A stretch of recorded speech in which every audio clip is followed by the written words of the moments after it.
Good evening, everybody. The Music Fan is back, bringing smiles to the faces, knowledge to the people, and most importantly, music to the masses. I'm back with another Are You In? This time around, I'm taking a look at the newest Ozzy Osbourne album entitled Ordinary Man. John Michael Ozzy Osbourne is an English singer, songwriter, actor, and television personality from Aston, Birmingham, England. Some of you might know him with his work on the TV show The Osbournes. I also know him from his wife, Sharon Osbourne, who has been a judge on both The X Factor and America's Got Talent. But I think most of us know him as the godfather of heavy metal. He is the lead singer of one of the pioneering metal bands, Black Sabbath, that have had incredible songs over the years. Even if you don't know him by name, you probably know him by sound. War Pigs, Iron Man, Paranoid, just to name a few. He's also had a pretty incredible solo career spanning the decades, putting out a bunch of albums throughout the 80s with some great songs like Crazy Train, as well as Mr. Crowley and Bark at the Moon. But you also get songs in his 90s like Mama I'm Coming Home and No More Tears, as well as a pretty solid album, Black Rain, in 2007 with the song I Don't Want to Stop, which was everywhere during that year.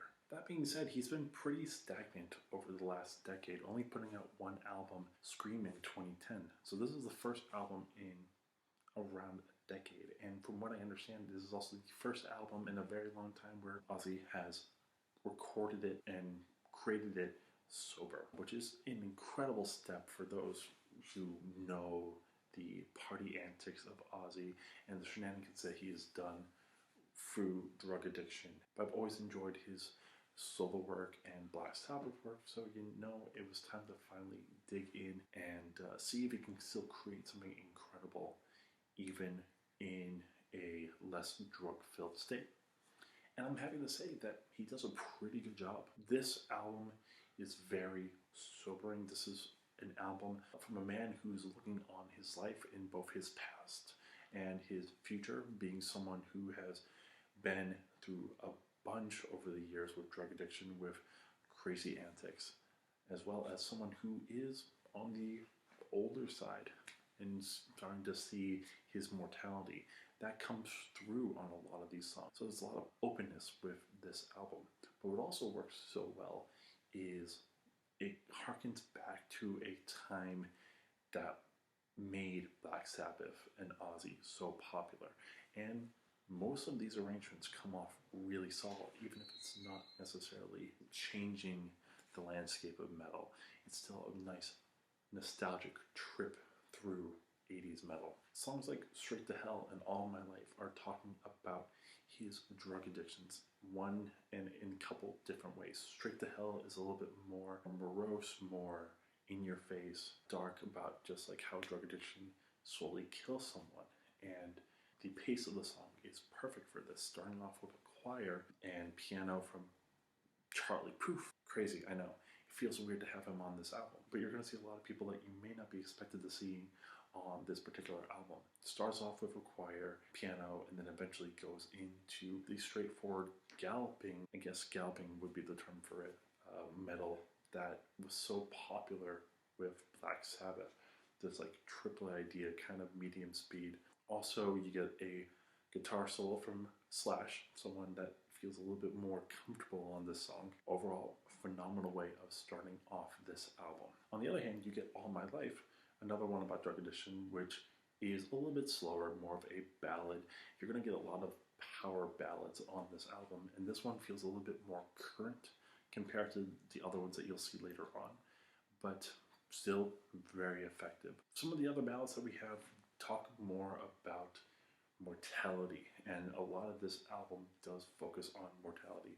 Ordinary Man with Elton John, a phenomenal combination that I did not see coming. Thought it was going to be a little bit too poppy, but it works perfect with the power ballad, with both the like 80s metal vibe compared with the singing and piano from Elton John. I love the chorus. It honestly reminds me of Ordinary World. I don't know if that was a connection there, but the chord progression feels a little bit like it, but it still has a little bit more complexity than Ordinary World, and it just stands out as being one of the best parts of this song, as well as the Slash solo. Again, he's back on there. Of course, you need the trifecta of Elton John, Slash, and Ozzy Osbourne. Incredible. It also ends with a really solid string section that just keeps the idea going. I really like where this whole entire song goes. Holy for Tonight, we're going to get back to it a little bit because I got to get to some other stuff. Another trick that's on here that you see is Goodbye, that has these stoner metal ideas in most of the song, and before you get to this breakneck guitar solo and bridge part. I think during the slower, grungier stoner metal parts, the vocals are fine, but once you get into the breakneck bridge part, Ozzy's vocals for some reason just don't really have the power on this part. I think it's just due to age, but it just doesn't sound great in my opinion. Still, a solid song talking about death. We also have Under the Graveyard, which has this build of acoustic ballad on the verses with powerful choruses, and even has that tempo switch up for the solo. Another one of these ones that kind of has a little bit of a formulaic approach, but still harkens back to a really solid sound. Love Under the Graveyard. I love the build of this song. I love the switches between acoustic ballad and more metal choruses. You also get some songs that are a little bit tongue-in-cheek, and to me it's kind of fun, and it is a little bit more straightforward, like metal hard rock songs. Scary Little Green Men is about an alien invasion. Eat Me is about what seems to be about cannibalism in a very tongue-in-cheek way. These are more like anthemic, very simple, but also is a lot of fun. A great little reprieve from all the other serious songs on this album. You almost end the album with Holy for Tonight, the other ballad on this album. I really enjoy this one. This is a little bit over the top at times, but in terms of a final recognition about your final days on Earth and just how this song builds, really solid. I love the string parts. I love the emotion on this song. This honestly would have been the perfect ender, but this is where some of my problems lie.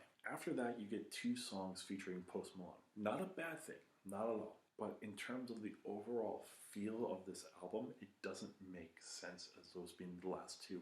So Iterate is this really fun, like hard rock punk style song. It has guitar work from Tom Morello, which he also shows up on Today Is the End. It has bass work from Duff McKagan from both Guns N' Roses and Velvet Revolver fame. He actually shows up a lot on this album. He's on most of the tracks, as well as Chad Smith from Red Hot Chili Peppers.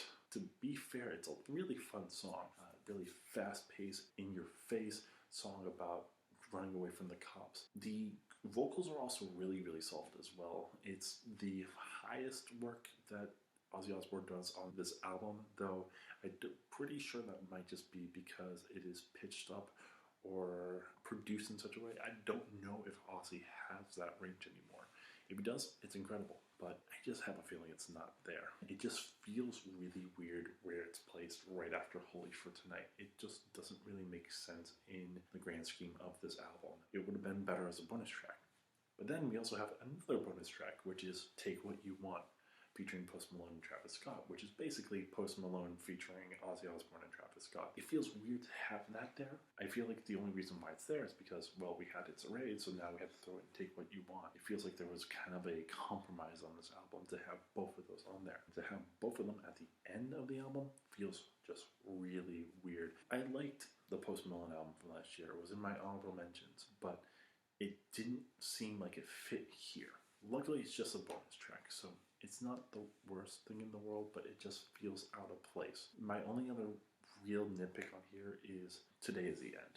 I really commend this song talking about mass shootings and especially school shootings, but it feels a little bit all over the place in terms of the vocals and all the key modulations. Also, the arrangement to me is not hugely interesting. It is very similar to Under the Graveyard in terms of the acoustic idea and then a more heavy chorus, but I think Under the Graveyard does it better. In terms of the vocals and the production, What I mean by it is that the guitar has this twang that you hear from late 80s, early 90s heavy metal, something like a Metallica or a Megadeth or even a Black Sabbath. But then you get to the pre-chorus for the vocals, and it has this like vocal modulation, and it just feels weird in how it's produced. So there's this mashup of different eras, there's this mashup of different modulations, and overall, even though the sentiment is nice, it just doesn't work in my opinion as a song.